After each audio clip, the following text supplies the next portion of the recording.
Welcome to the High Agency Podcast with your host, Noah Ravoy. Hello.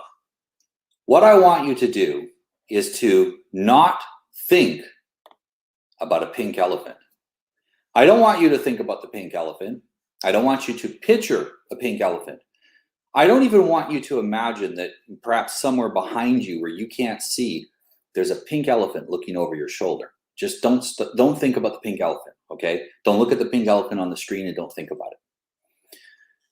How many of you are now thinking about a pink elephant?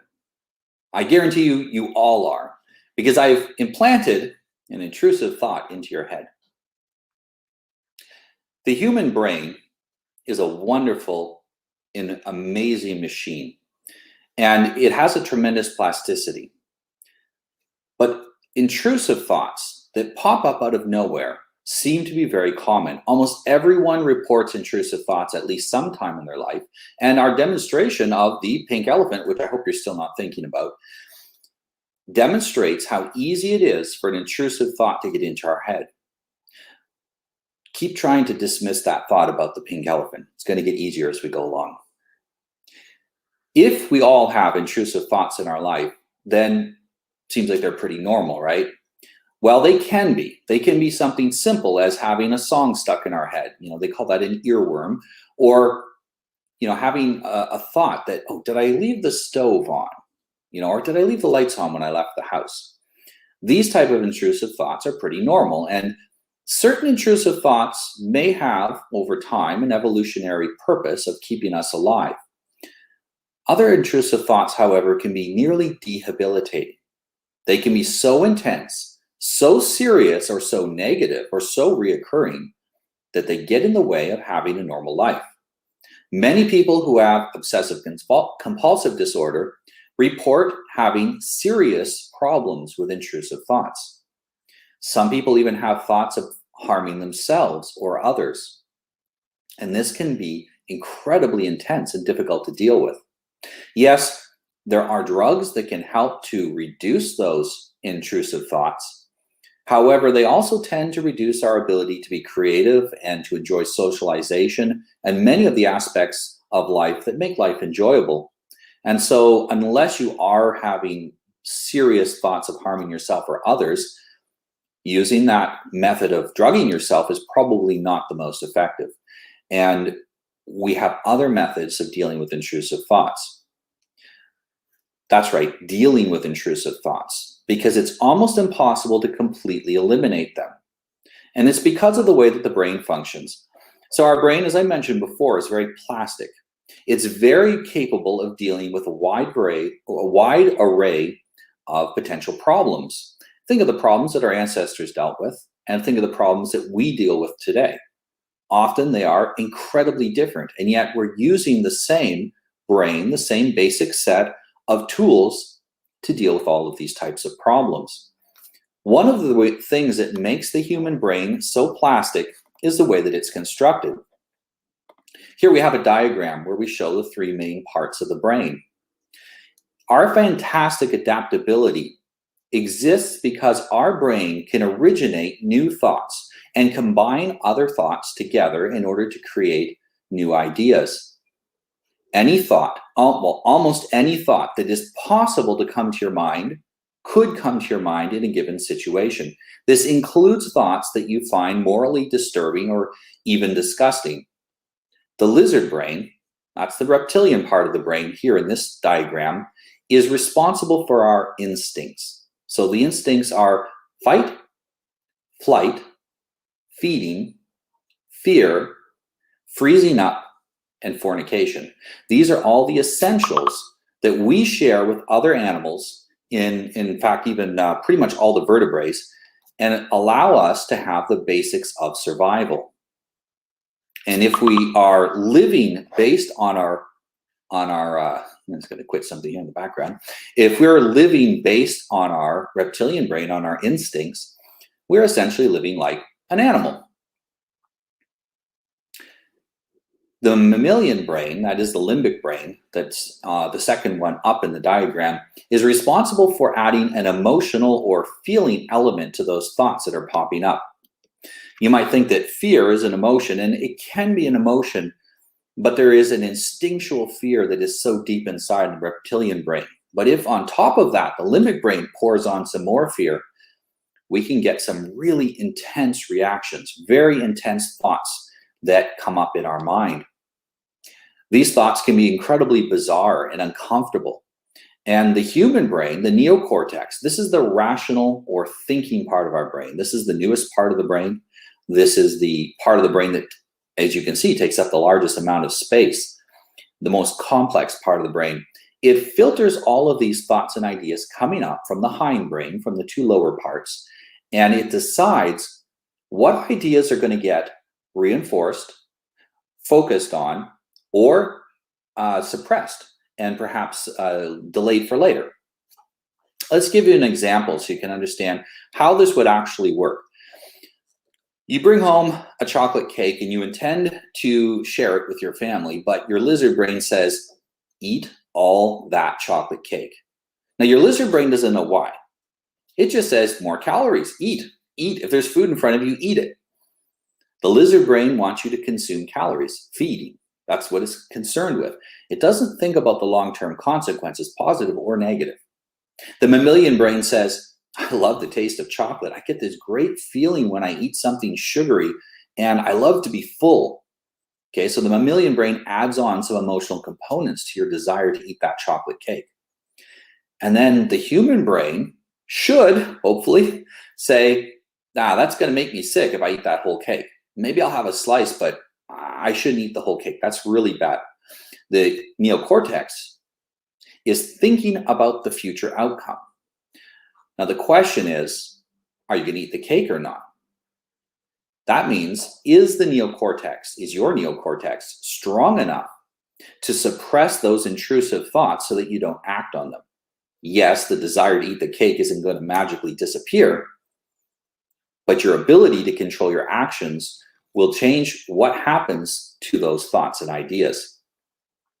Now imagine that the reptilian brain and the limbic brain ganging up on your neocortex overpowers it, and you start to give in and you start consuming the cake and you're eating this cake. Now what you've done is you've reinforced that signal from the reptilian brain and the limbic brain by giving it attention and by allowing it to go through. It will form a physically stronger link between those areas of the brain and the areas that control muscle coordination and cause us to actually physically pick up the cake and eat it. We are allowing, bit by bit, the reptilian brain and the limbic brain to get greater control over our actions rather than the neocortex. And every time that we give in to those instincts and those emotions, we allow those specific instincts and emotions to get a greater control over us.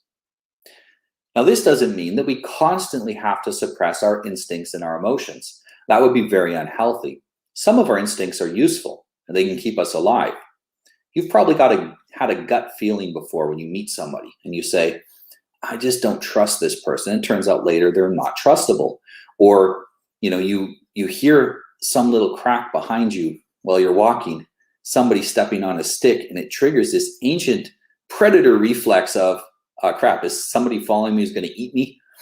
That our ancestors would have used to keep alive. And so when we have to think very, very quickly, the reptilian brain and the mammalian brain, so especially the reptilian, is extremely useful. The neocortex thinks slow because it thinks about a very complex set of calculations. It tries to calculate what the future result of your action is. But the reptilian brain thinks very quickly. When you're in a life and death situation, you have to be able to allow the reptilian brain to take greater control over your actions, to allow you to quickly fight back or flee or freeze if that's the only thing you can do. And so these parts of the brain all have a purpose. It's not a matter of squashing them down into nothing. It's a matter of training the neocortex to know when to take control over what instincts need to be suppressed. If you have great instincts, there can be less necessary. It can be less necessary to suppress them, and also how to train the reptilian brain and limbic brain and the neocortex to work together. How does this happen though? How do we get to the point in our life where we can do this? Well, children, they're essentially instinctual. They work very much off instinct. And as they get older, they start working more on emotions. If you have small children, they're extremely emotional. They're emotional because their neocortex has not yet developed sufficient control over them. So when they have an emotion, it comes right to the surface. But at some time between being a baby and being an adult, most people, hopefully, learn to control their emotions and their instincts. They learn to manage them. They learn to work with their emotions and instincts rather than having those things control them. But sometimes that process doesn't work. Sometimes we don't get the training that we need as children. Or sometimes we're trained wrong. We're encouraged to give in to our base instincts, to our desires, and we end up with an inability to control those instincts and emotions.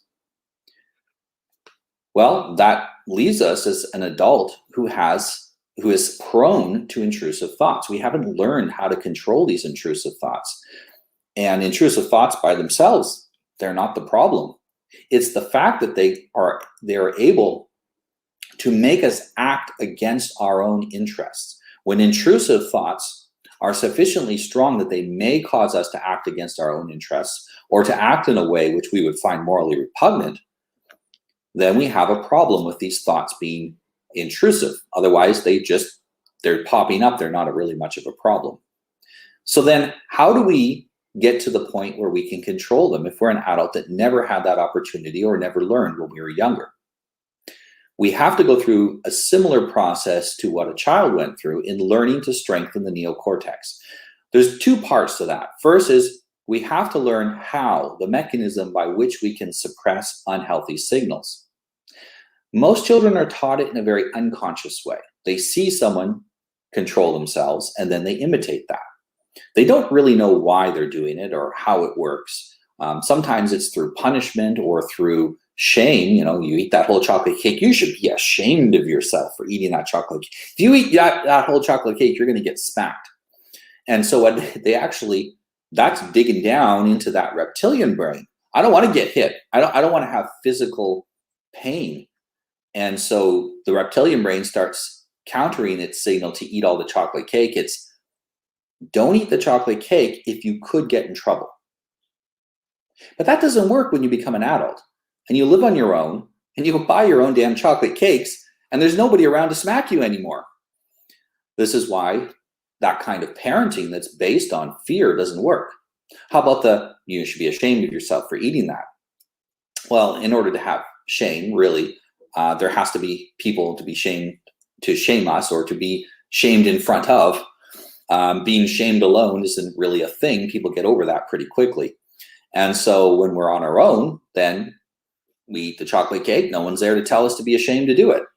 And eventually we're going to have some physical symptoms from eating too much that are going to be shameful, and we can't hide from the public, but we're going to disconnect that so far from the actual cause that most people don't end up being able to counter the signals using shame. So the limbic brain and the reptilian brain, they're not going to be able to control in a positive way our behavior. If your life is controlled by your limbic brain, by your emotions, it's going to be fickle. I've had a lot of people tell me, I say to them, why is it that you do these things, that you do good things for your family? And they'll say, well, I love my wife and I love my children. That's wonderful. That's amazing. And what happens when you don't love them? How do you treat them then? You see, love and every other emotion are fickle. There are times when we love people more and when we love them less. And if our behavior and our decisions are based purely on those fickle emotions, what do we do when the emotion runs out? What do we do when people piss us off and we have a second emotion which wipes the first one out? We're angry at them and we love them, but we're angry at them more than we love them. How are we going to behave? Are we still going to behave in the way that we should know is the right way to behave? This is why it's so important to have the neocortex in control. Otherwise, we can end up with, even as healthy adults, intrusive thoughts popping up, anger, resentment, These type of thoughts pop up when our neocortex isn't in control and when we're making our decisions based on reptilian and limbic brain triggers. So the two things we need to do, we need to learn how to interrupt the signals. We also need to strengthen the neocortex itself so that we can sustain control and overwhelm the hindbrain. How long can you focus on something? Most people who have problems focusing kind of know that they've got a problem with it. We tend to think that that problem with focusing is something that's just the way we are. I just have a problem focusing. I can't do anything about it. That's very seldom true. That might be true if you had some sort of traumatic brain injury. But aside from that, you are much more capable of controlling your focus than you know, but you have to train it. Just like we need to exercise to get strong muscles, we need to exercise our brain in order to strengthen it. Now, it's not just exercising the neocortex as well. When you exercise in a controlled manner over time, they call that training. You're actually training your body. It's not just physical strength, it's coordination as well. Proper mental training teaches the neocortex to work with the limbic brain and the reptilian brain to coordinate together, and so that you're not constantly fighting your own instincts and fighting your emotions and suppressing them, so that they work together as a solid unit to accomplish the goals that you have decided are important in your neocortex. This also allows the limbic system and the reptilian brain to inform us without overwhelming us. If we were able to somehow magically remove the reptilian part of our brain, remove our instincts, and remove our emotions, perhaps we could still live. But why? The reptilian brain serves an important function. And sometimes, under certain circumstances, we need to revert back to being basically an animal. Here's a good example. You're being physically attacked, and you need to defend yourself. You don't have time to think a lot about what you're going to do. You just got to act. Here's another example. You're going to make love with your wife. And instead of being in the moment, you're thinking. You're thinking about work, you're thinking about this, you're thinking about the other thing. And so you're not really in it. You're not really into it. And so you're not doing a good job. You're not performing well. You're not happy. You're not going to be satisfied. But if you let the reptilian brain take over and you do what animals do, you're both going to have fun. You're going to enjoy it more. There are times when the neocortex needs to be able to trust the reptilian brain and the limbic brain and their emotions enough to cede a little bit of control. But this can only happen when they've learned to work together. I actually wrote a course, an entire course. It takes about 12 weeks to go through the course. I have a book that I wrote as the guide to that course. It's right here. Yeah, you can also see it in the background there. And the objective of the book is to teach you how to interrupt and suppress unhealthy signals and how to strengthen the healthy ones so that your brain gets re-coordinated together. This comes in part from the processes that we would have learned as children, as well as processes that are used for rehabilitating people who have had brain injuries, who have been brainwashed by cults, and so have lost control over their brain. How do they regain that? I took a look at all of these systems that people use, and I condensed this down into a book. It took me a few years of research and experimentation with clients. And we actually came up with an excellent system, along with my co-author, Ryan Drummond, that allows us to be able to help people get full control to the extent that it's humanly possible over their brain. And the second thing I mentioned was strengthening the neocortex. Barry Bonds made records in baseball, not because he had better coordination or he was better at hitting a ball or whatnot. He started to set records because he was strong. Now, mind you, it was special sauce strong, but he was strong because he exercised. Now, you might think, what is doing bench presses in the gym going to help you to hit a ball? Well, strength makes everything easier. Mental strength makes everything that you do mentally easier. It makes it easier to deal with stress, easier to deal with annoying people, easier to think, easier to plan, and easier to execute on your plans. It makes having self-determination and self-discipline much, much easier. And so we have specific exercises in the course that teach you how to develop a strong mind. Now, it's not something that we can cover here in a video because it takes 12 weeks of courses and activities. Every week you have a couple of hours of activities, and you have a 90-minute session with Ryan, myself, and a couple of other people who will be on the same journey as you. The outcome of this is that people feel tranquil and calm. They're able to dismiss the ideas that pop into their head that they don't want. They're able to summon ideas they do want, which is extremely important in order for us to be creative and solve problems in our lives. And they're able to achieve a new level of satisfaction in their own ability to have a well-ordered mind. If you're a young man, I also have a program, the link's going to be down below this video, where you can join. It's on Gumroad, but that's just the front door, you could say, of the program. It helps young men to get to the point where they're ready to take the agency course. So we have exercises in there. We have activities that you do every single week to get you mentally and physically stronger so that you're able to control your intrusive thoughts, so that you're able to direct your mind to the things that you want to focus on.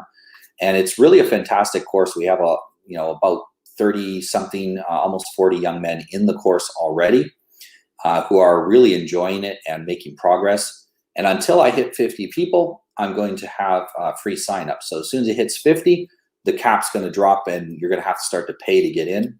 So I suggest going and checking it out and see if you can get in for free. If you're not active, I will kick you out though, and that will open a spot up for someone to be in for free again.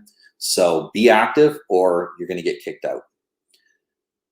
Another good thing that would be very powerful for a lot of people who have intrusive thoughts and are having a difficult time eliminating them is to get help. So this could be from a therapist. Sometimes self-help books can help. You can also go to a coach such as myself. There's a link below this video to book a session with me and start to talk about your intrusive thoughts. Examining the intrusive thought, writing down what it is that you're thinking about, taking it from the abstract where it's just kind of floating around in your mind and making it into something on paper.